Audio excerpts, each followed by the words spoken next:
Well, good evening, everybody, and I want to start by thanking you for inviting us here. And I'm saying us because I'm not alone. I have with me two participants here this evening as well, Maureen Johnson and Anne Boyle, who were part of the Quilt project.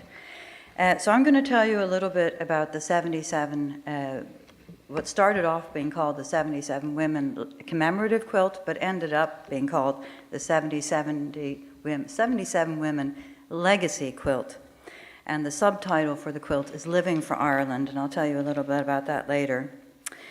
So just briefly to say that the quilt commemorated the 77 women who were arrested after the Easter Rising. Now, there were more than around 250 women involved in the Rising, but only 77 of them were arrested. Not all those 77 were actually combatants either. So the quilt is focusing on them. And what we wanted to explore was this. We wanted to explore the role of women in the Rising. The literature reminds us about commemoration, that it's about the construction of collective identities. And it's been widely recognized that women's involvement in the Rising has been largely excluded from earlier commemorations. And the Quilt Project set out in a very deliberate fashion to create a new narrative of this period of Irish history, which not only included women and put them center stage.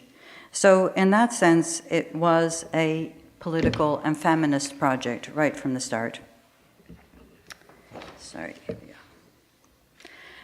And you just heard a mention of Richmond Barracks. Here are some pictures of Richmond Barracks. You see here on the photographs the original barracks. At one time it was the largest barracks in the United Kingdom. And it was selected as a site of commemoration in Dublin for 1916 because it not only included the story of the Rising, but it also included the story of the soldiers who went to fight in the First World War. It was the major collection point where most soldiers who signed up from the Republic would have passed through Richmond Barracks on their way to the Somme. So it's the subtitle, if you like, of the Richmond Barracks project is to remember forgotten chapters of Irish history and women's history in general. It brings together military history, women's history, but also working class history in one location. So what we set out to do in the Quilt Project was to commemorate these 77 women. Now, this photograph was taken later in 1916, probably the autumn of 1916, and includes many of the women who were involved in our project. So, as I said, there were about 250 women involved in the Rising. So even though we're just commemorating these 77, it doesn't mean that we're excluding the rest. And the Quilt Project involved, so 77 women from today were invited to take part in the project. And each woman was given one of the 77 to make a panel in her to commemorate her. You see the facsimile over here. It's a copy. The original is made in linen, which I presume is one reason why we've been invited here tonight, and it's machine embroidered. Now, what is slightly different about this project is that in a lot of art projects that involve large groups of women, you have an artist who does a design, and then you have a legacy, an army of women who actually make it. But we turned this concept kind of upside down in this project, because what the 77 women did was that they designed the panels, and they were actually made in the yarn school, which is my textile studio very near Richmond Barracks. So on the 8th of March, which was International Women's Day, it was also the National Day of Commemoration for the women of 1916. This quilt was unveiled in Royal Hospital, Kilmainham, which is near across the road from Kilmainham Jail. So through the quilt, we're telling a different story.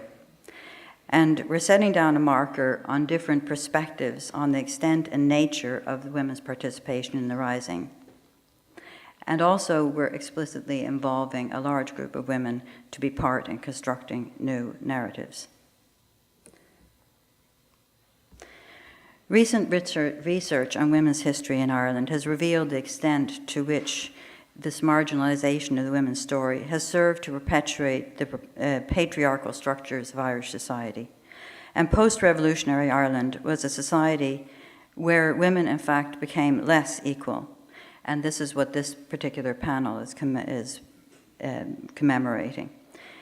Through such measures as the criminalization of contraception and divorce in 1916, both were legal in this country, across the country. And in 1937, with the introduction of the Constitution of the Republic, we got Article 41.2, which states, by her life within the home, women provide a service to the state upon which the state depends. That article is still standing in the Constitution today in the Republic. And what we're trying to say in this panel, in Breed S. Murphy's panel, is that women, we are in place everywhere, and amend Article 31.2.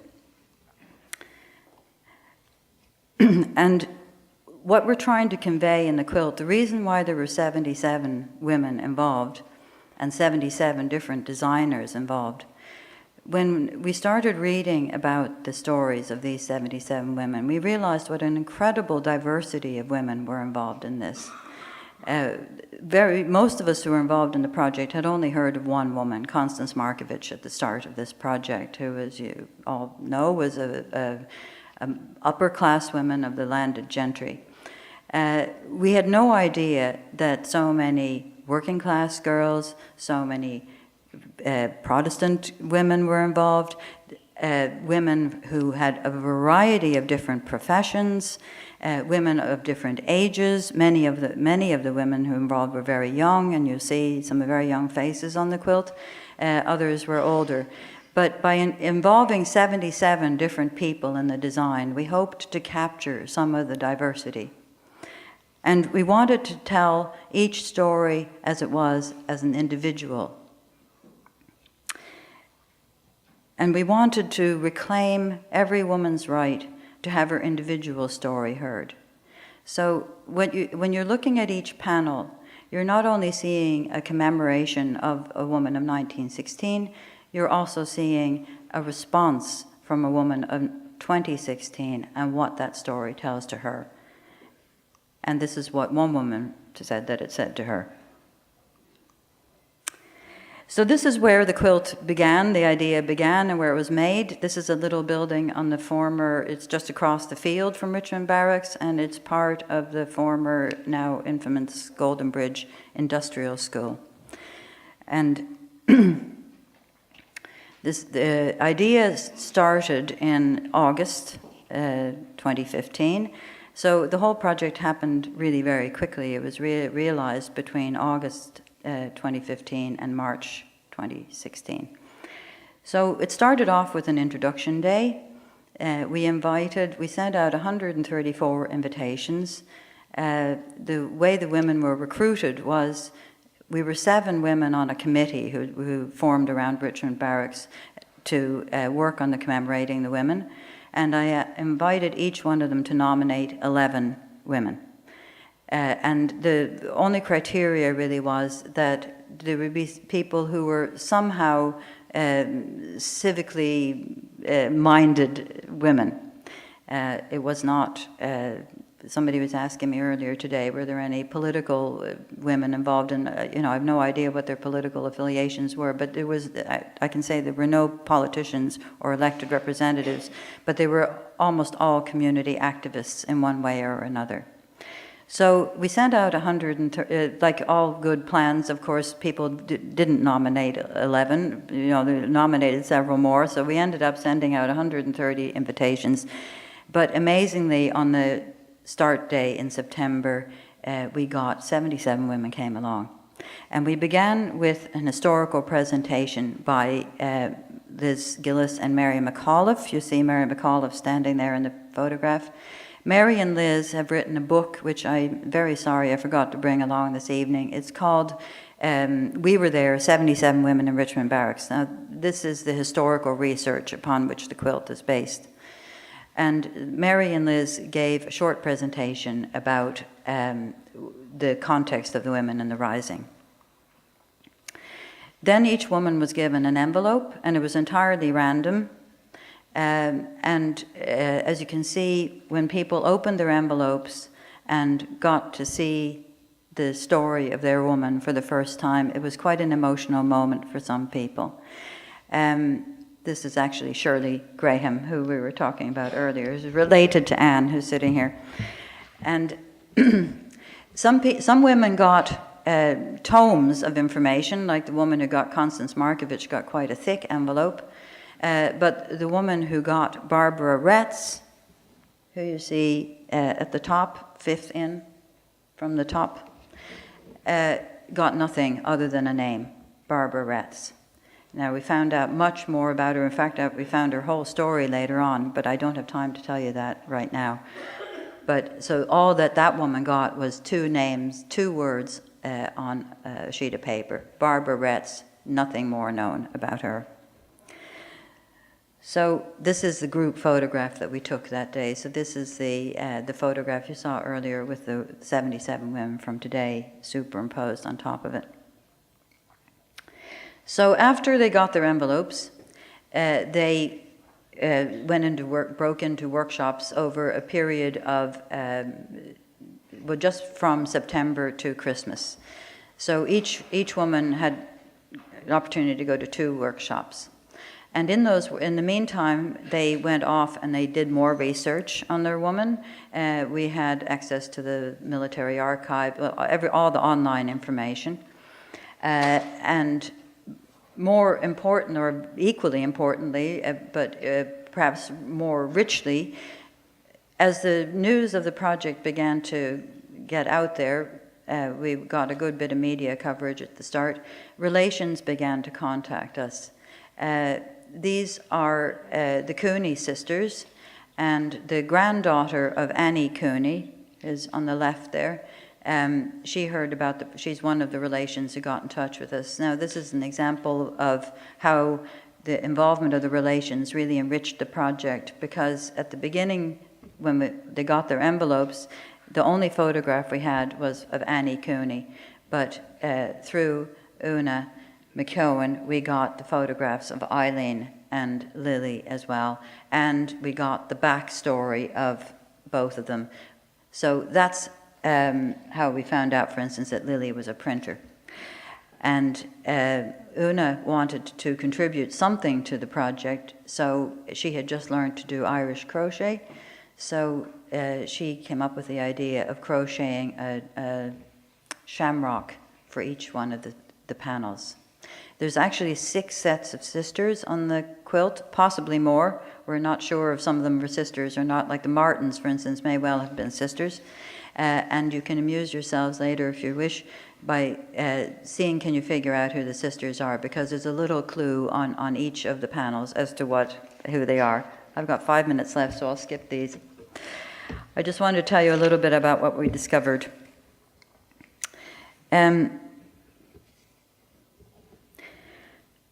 One thing we discovered as a group was that we had really been deprived of these women as role models. The feeling was that these women's contributions in the post-revolutionary state had largely been ignored. Contributions like Dr. Kathleen Lynn, who founded St. Dalton's Children's Hospital. Contributions like Julia Grennan and her partner Elizabeth O'Farrell, who actually were an openly gay couple, and the woman who designed Julia's panel wanted to commemorate that, but she also wanted to celebrate the recently passed marriage equality referendum. Julia and Elizabeth are actually buried in the same grave in Glasnevin Cemetery. Women like Helena Maloney, who was an inspiration, and through her total dedication in not only in the nationalist movement, but also in the arts, in drama, in theater, and in trade union organizing. But more importantly, we also wanted to find out about the hidden stories, the stories of the working class women, the women that we didn't have any photographs of, the women that we knew nothing about. And we wanted to,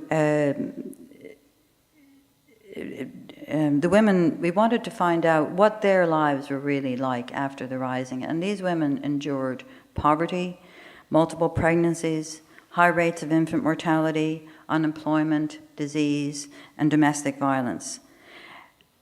And we wanted to point out how a lot of these issues are still alive for women in Ireland today. So Martha Kelly died at a very young age. She was only in her 30s. She died of TB after 19 pregnancies. But she passed on the legacy of her revolutionary spirit to some of her 19 children. Mayo Moore was forced into exile. Like a lot of the women, you'll see, for instance, Julia Macaulay's panel there, it's the lighthouse. A lot of the women simply disappeared through immigration, and we know nothing about them. They disappeared off our shores. May is recorded in Liz and Mary's book as having died in a sanatorium, which they assumed meant that she had also died of TB in Wales. But in fact, it turned out that she had been incarcerated by her husband, who was unhappy about her complaining about his alcohol addiction. So she actually died in a lunatic asylum, through involuntary incarceration. Bridget Murtagh, her husband was the only man who was actually charged with sexual violence during the War of Independence. This was never proven, the charges were dropped, but he was a very violent and dangerous man, and Bridget suffered domestic violence and died in childbirth at the age of 34. So these are the hidden stories that we wanted to bring to the fore in the quilt. Now, I'm coming to the end. The quilt is traveling. One purpose of commemoration is that we get invited to events like this and we can talk about women's history in Ireland in a more open way. It was in New York. This is the mayor of New York, Bill de Blasio, a version of the quilt. And also, this facsimile has been a very useful tool because it goes around to schools and youth groups and community groups, and we get a chance to talk about these things. So women today have been given very little opportunity to come together and acknowledge the debt we owe to the imagination and dreams of our foremothers of 1916. But through our own imagination and through commemorative projects such as the quilt, we hope that we will be part of shaping a more equal future for men and women in Ireland and for our sons and daughters. Thank you.